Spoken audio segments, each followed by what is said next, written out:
வணக்கம். செந்தில் பாலாஜியின் மீது எஃப்ஐஆர் பதிவு செய்து அரெஸ்ட் செய்ய உத்தரவுகளை அமலாக்கத்துறை அதிகாரிகள் பிறப்பிக்க உள்ளார்களா? வெளியான தகவலால் பரபரப்பு. நண்பர்களே, ஒரே ஒரு லைக் மற்றும் சப்ஸ்கிரைப் பண்ணிருங்க. செந்தில் பாலாஜி அவர்கள் கொடுக்கின்ற வாக்குமூலம்தான் திமுக இனி ஆளும் கட்சியாக வருமா வராதா என்பதை நிர்ணயிக்கக்கூடிய பொறுப்பில் செந்தில் பாலாஜி மட்டும்தான் இருக்கிறார். கடந்த ஆட்சியிலேயே அமலாக்கத்துறை அதிகாரிகள் செந்தில் பாலாஜியை டெல்லிக்கு அழைத்து விசாரணை செய்ய அனுமதி கேட்டபொழுது ஸ்டாலின் அரசாங்கம் அனுமதி வழங்காமல் நாட்களை நீடித்தது. ஆனால் இப்பொழுது ஆட்சி மாற்றத்தின் காரணமாக செந்தில் பாலாஜி அவர்களை விசாரணை செய்ய 40 பக்கங்கள் கொண்ட 2 கடிதங்கள் செந்தில் பாலாஜி அவர்களையும் திமுகவின் மாஜி அமைச்சர் அனிதா ராதாகிருஷ்ணன் அவர்களையும் விசாரணை செய்ய அமலாக்கத்துறை அதிகாரிகள் தமிழக செயலகத்திடம் அனுமதியும் கோரியது. முதல்வர் விஜய் அவர்கள் முழு அனுமதியும் வழங்கியுள்ளார். இதனால் மீண்டும் அவரது ஊழல் மற்றும் வெட்ட வெளிச்சத்திற்கு வரும் என்றும் கூறப்படுகிறது.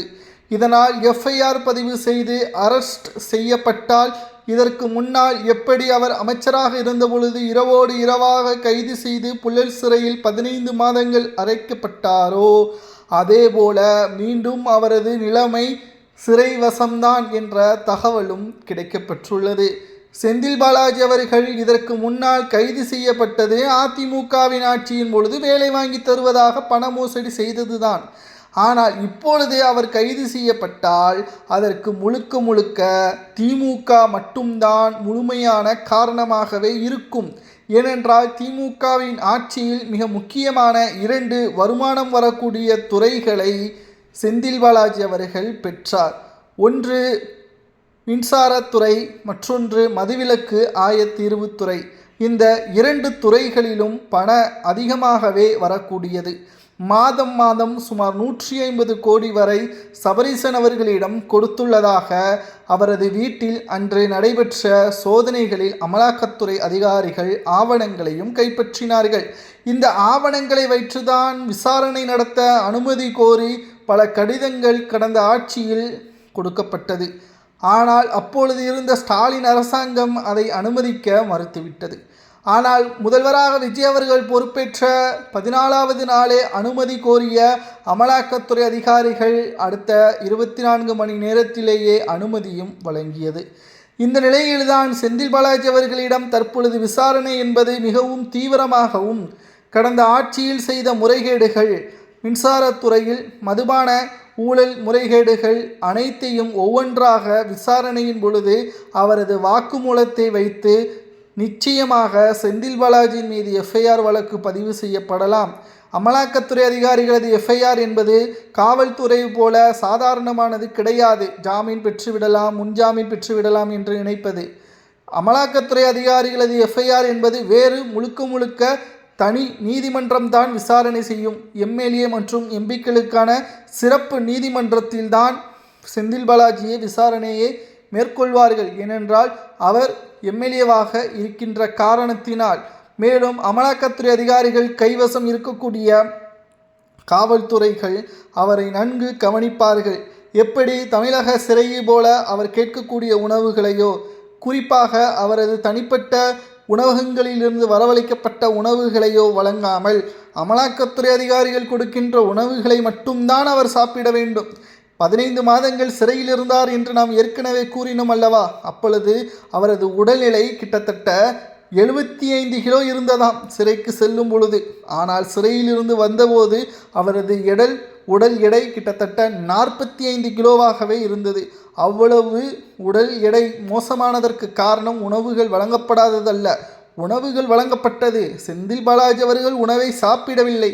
ஏனென்றால் அவருக்கு தேவையான உணவுகளை அவர் தனியான ஒரு உணவகங்களின் மூலமாகத்தான் பெற்று சாப்பிடுவாராம்.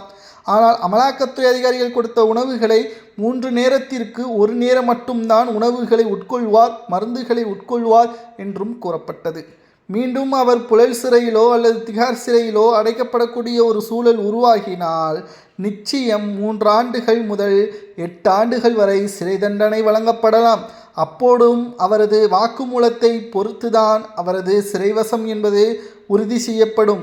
அவர் ஸ்டாலின் அவர்களையோ அல்லது மாஜி அமைச்சர்கள் பலரது ஊழல்கள் பற்றியோ வெளியிட்டால் மட்டும்தான் தண்டனை குறையும், இல்லையென்றால் மிக பெரிய அளவில் சிக்கிக்கொள்வார் என்ற தகவலும் கிடைக்கப்பெற்றுள்ளது.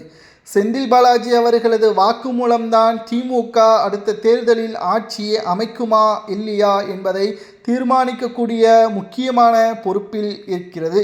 திராவிட முன்னேற்ற கழகத்தின் நிலைமை தற்பொழுது தலைகீழாகவே மாறிவிட்டது. செந்தில் பாலாஜி அவர்களை சாதாரணமாக நாம் எடை போடக்கூடாது.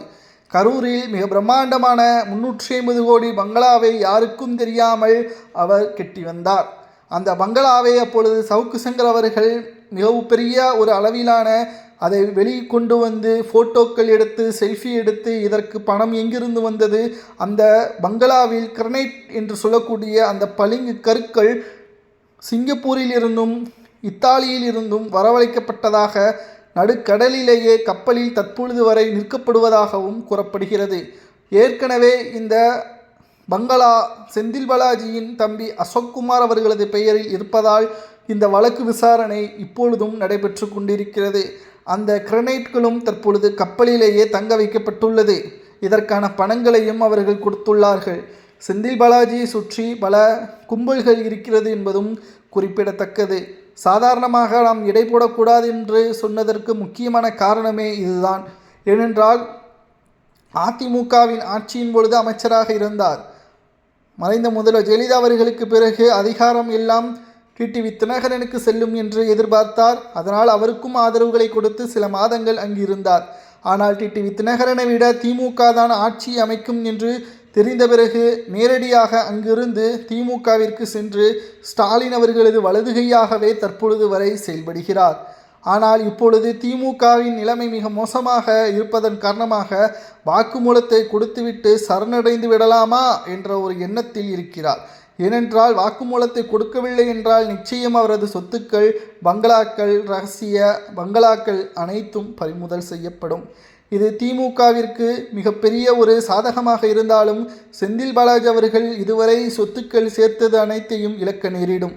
இதனால் செந்தில் பாலாஜி அவர்கள் தனது சொத்துக்களை தக்க வைத்து கொள்ள, பாதுகாத்து கொள்ள அவர் வாக்குமூலங்களை கொடுப்பார் என்ற தகவலும் கிடைக்கப்பெற்றுள்ளது. பொறுத்திருந்து பார்க்கலாம். செந்தில் பாலாஜி அவர்கள் கொடுக்கின்ற அந்த ஒவ்வொரு வாக்குமூலங்களும் அவரது அரெஸ்ட் உறுதி செய்யப்படுகிறதா அல்லது இதன் மூலம் இந்த வழக்கு வேறு பக்கம் திசை திருப்பப்படுகிறதா என்பதை பொறுத்திருந்து பார்க்கலாம். கரூரில் நடைபெற்ற சம்பவத்திற்கு நிச்சயமாக ஒரு நாள் செந்தில் பாலாஜி அவர்கள் சிக்குவார் என்பதை பலரும் அன்றைக்கு கூறினார்கள். அந்த நாள் இந்த நாளா என்பதை நாம் பொறுத்திருந்து பார்க்கலாம். இதை பற்றி உங்களது கருத்துக்களை கமெண்டில் கூறுங்கள்.